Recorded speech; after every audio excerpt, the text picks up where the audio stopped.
What's going on, everybody? Well, with the release of this year's Resident Evil 3 remake, I figured this was a perfect time to do a video game ranking on the Resident Evil series. Now, before you get too excited, there's a lot of the side chapters of Resident Evil that I have not played, so this is just going to be a ranking of the main 7 games in the franchise. Resident Evil 1 all the way to Resident Evil 7 Biohazard. I'm going to be kind of combining my opinion of Resident Evil 2 and 3 and the original, because some of those I have not played the original PlayStation version. Some of them I have, and I'm kind of mixing nostalgia with my experience with the newer games, so that's how I'm going to kind of make sense of that. So just the first 7 games as far as the main storyline, Resident Evil, Code Veronica, and Revelations, and Zero, you will not find those on this list. So with all that being said, please like and share this video if you enjoyed it. Hit that subscribe button if you enjoyed it so much that you want to check out all of my other content, like that Resident Evil 3 remake. And if you enjoyed this video so much that you want to help contribute to this channel and help it grow in ways beyond the like button, definitely check out my Patreon link down below, please. I appreciate it greatly. That is the best way to help this channel grow and to support it and get cool exclusive content for your eyes only as well. So with all that being said, guys, let's crack down on this ranking and explore Raccoon City. Coming in at number 7, the worst of these Resident Evil games by a pretty huge margin, I think most of us will agree on this, is Resident Evil 6. Now, I was highly anticipating this game for reasons that you will find out later on in this ranking, but this was just kind of like an ill-conceived concept from the beginning, and it's the one Resident Evil game that I have never had the desire to replay.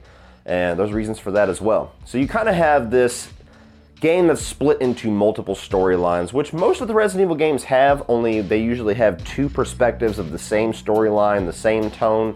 Resident Evil 6 had basically 3 completely different games. You have the Leon Kennedy storyline, which is kind of going for that Resident Evil 4 vibe a little bit, where it's a little bit more survival horror, a little bit darker, while having some action-centric gameplay in it. Then you have Chris Redfield's storyline, which is full-on Arsenal, where you have machine guns and rocket launchers, and it's just action all the way through. And then you have Wesker's son, and I forget what the hell his name is, and I don't really care, but it's just weird because he has like this parasitic power to him, and his storyline is different. And then you unlock a 4th campaign with Ada, where all the answers are going to be revealed, and the answer is basically that the dude that released this new virus just wanted a piece of Ada's ass. So it was just a weird ass storyline. Playing the same game 4 different times trying to get the answers was monotonous. Each of these individual pieces of Resident Evil 6 was not as fun or as entertaining or as engaging or as replayable as pretty much any of the other Resident Evil games. So I don't think it's the worst thing ever, but like I said, it's the only Resident Evil game that I've had no desire to revisit. Coming in at number 6, and from here on up, these are actually all games that I have enjoyed and played multiple times. So really we only got one stinker in this bunch that's just genuinely a game I have no interest in. Number 6 is going to be Resident Evil 5. Now this was a game that I really was looking forward to because of the co-op aspect, because you could do couch co-op or you could do online co-op, and I was living at home and there was nothing I enjoyed more than to be able to play an awesome game with my brothers, to where we could take turns, and there's always just so much more fun in having that kind of couch co-op thing that's kind of a forgotten relic of the past at this point. It's pretty much all online.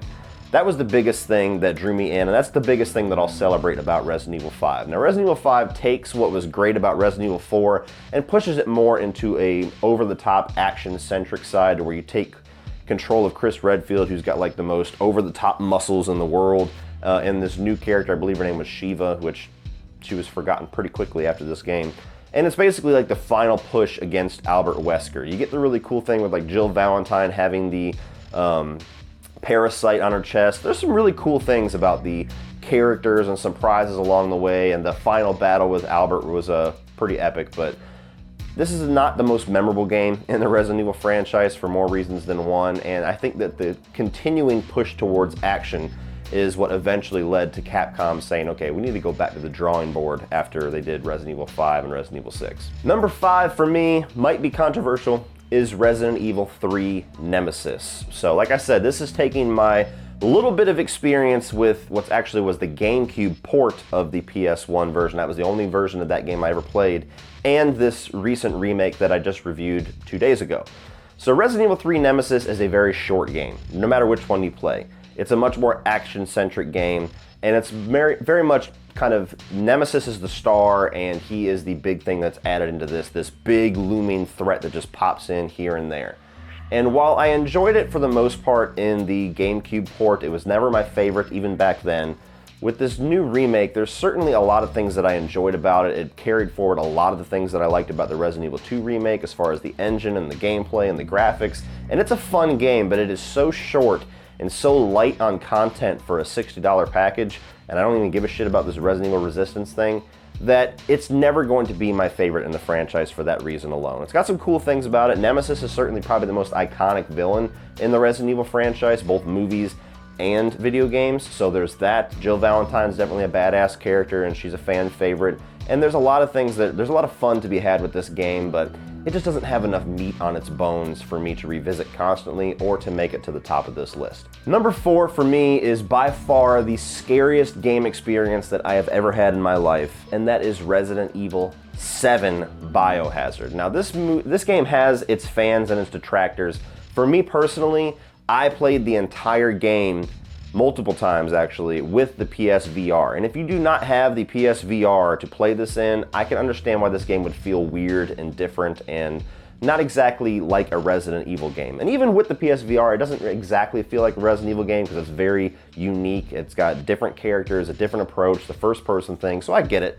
But with the VR, my God, does this thing just go from a video game play session to a enthralling experience to where everything is unexpected, where you have jump scares that literally jump to your face. I mean, when you have the headphones in and you hear breathing down the hall, or you look down a dark staircase and you can hear things and you're like, I don't want to fucking go down there, but I have to. This game scared the shit out of me. I jumped out of my chair numerous times, and I just had a blast with it. It's much more action-centric as it goes along, but it definitely goes back to the roots of that survival horror and just making your hairs stand up. And I think that the family at the center of this game is one of the best collection of villains that this franchise has had. And I'm excited to see what they're going to do with Resident Evil 8. I'm hearing rumblings that they're going to stay with this style and continue forward, and that's probably why they're doing these remasters to the old style so they can kind of please both fans. But Resident Evil 7 Biohazard, while it certainly peters out a bit in the last couple of hours, to me, it was one of the best horror experiences that I've ever had with a video game. Number 3 is gonna be the OG, Resident Evil. Now, I have never played the original PlayStation 1 version of this game, so I think that's important to state. Maybe it would have been higher if I had that nostalgia. The only version of this game that I've ever played is the GameCube remake and the subsequent HD reboots or remasters of that exact game, like when they had it for PS4. But it's so damn good that it made it this high. So, like I said, if I played the original PlayStation, this might be number 1 for me. But the remaster of this game, and I kind of hope that they revisit it and do a remake like they did Resident Evil 2 and 3, just because I'm greedy. It's great. It tells a great story. You get to control Chris and Jill in 2 separate different timelines, or 2 different experiences on the same timeline. Albert Wesker kind of being revealed as the villain at the end is classic stuff. Just the mansion itself is just iconic. That location is just so badass. It has that classic Resident Evil gameplay where you're going back and forth and getting keys and unlocking puzzles, and you spend a couple of hours just going back and forth in this mansion before you eventually go underground and start discovering other areas and then eventually make it to the lab, and it's just badass. Villains, you have the whole thing with, what the hell is her name? Lisa something? I need to look this shit up before I do rankings. Lisa Trevor. Thank you, Google. Lisa Trevor is one of the scariest villains in Resident Evil history. I don't care what you say about Nemesis or Wesker or Tyrant or anything else. Lisa Trevor is like genuinely unnerving whenever she's there and you see how she looks, and you're stuck in that place where you have to get out and she's just coming towards you. That shit would freak me the fuck out when I was playing it on GameCube. And just the action mixed with the survival horror, the whole aspect with the Crimson Heads is great, where you clear out zombies, and you have those old classic tank controls, which are a bitch to master, but they're just classic for that old school survival horror thing. But you take a zombie out, and then hours later in the game, you just take it for granted that you've cleared the house, and you walk past a zombie, and he's just like, bleh, and he's got that red head, and he's spitting out shit, and all of a sudden he's fast as hell coming after you. You want to talk about hair standing up and just jolting and like, oh, fuck, trying to get out of the room. That's what survival horror is all about. Like Resident Evil, badass. If you have not played the original Resident Evil, I know they haven't done like a 2020 version of it yet, but you can buy an HD version of the GameCube remake on the PS Store. So check that shit out, please. It might be on Xbox too. Correct me on that down below. And now we are at the top two, which are very, very close for me. And honestly, if I play one, you might get a different answer that day. Like, they're that close. One of them is an awesome game that I had such a great experience with in both generations, and the other one is a video game that I have probably beaten more times than any other video game in my life, and just kind of looked in every nook and cranny for every little unlockable and have just played every piece of gameplay available for this title. So it's between that and number two for me is going to be Resident Evil 2. Now this one, I do have some nostalgia for playing the GameCube port. I actually bought Resident Evil 2 and Resident Evil Nemesis for the GameCube at the same time. Resident Evil 2 I always had much more fun with, and I would pop that in if I just needed to kill 4 hours, 5 hours, and just kind of play a speed run. That was always very cool. It was a nice game.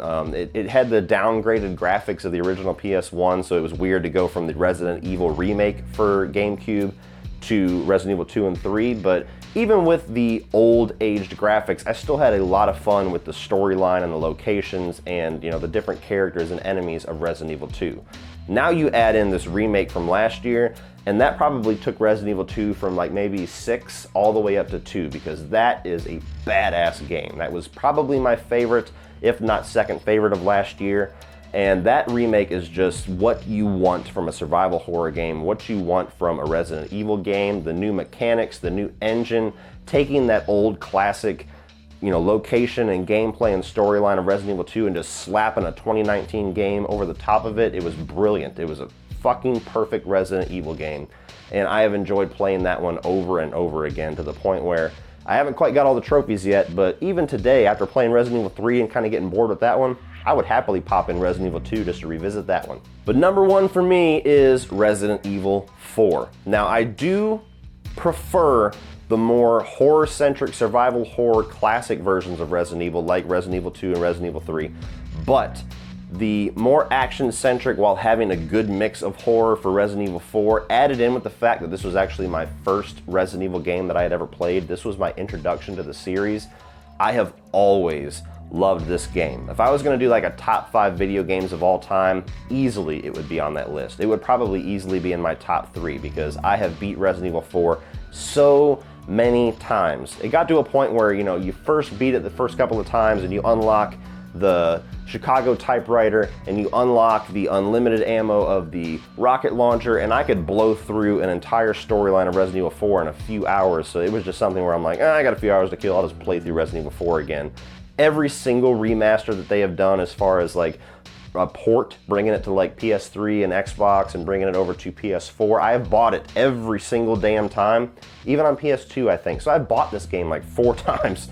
This is just not only nostalgia, but a perfect game. I know some people aren't really fans of the more action-centric side of it, but this is a game that is an appropriate length. It only has one campaign, but it is so stacked with locations, characters, different enemies. Some of the most iconic enemies that you will encounter are in Resident Evil 4, like the bug thing that you have to fight that kind of almost looks like that creature from Mimic, and you got the one thing that has like, it's like a dead charred body but it shoots out barbs. You see it on the table and it's like on an operating table, and then you walk out and you hear the glass break, and then you just see it coming at you, and you have to zoom in with infrared and shoot the parasites inside of it. There's so many awesome gameplay elements to Resident Evil 4 that I probably will continue to buy this game over and over again. For PS7, if they have a version of Resident Evil 4, I'm gonna be like, you know what? I feel like revisiting that damn thing for the 4 billionth time. Let me go ahead and buy that. And I kind of hope with these HD remakes that they're doing that maybe they do one for Resident Evil 4. They got their work cut out for them because that's a sizable game, and if you're gonna improve upon that, you got some big ass shoes to fill, but my God. What a badass game. So what do you guys think? What is your ranking of Resident Evil? Post down below. If you want to include some of the side chapter stuff in your own ranking, please do that down below. Until they do like remasters or ports of those, I'm probably never going to get a chance to play them, but hopefully with 1 through 7 there was enough here to talk about that you guys still enjoyed this, even if you're fans of Code Veronica or Revelations or Zero. So let me know your thoughts down below. Please like and share this video, and be sure to hit that subscribe button on your way out. And as always, remember, opinions are like assholes, but that doesn't mean that you have to be.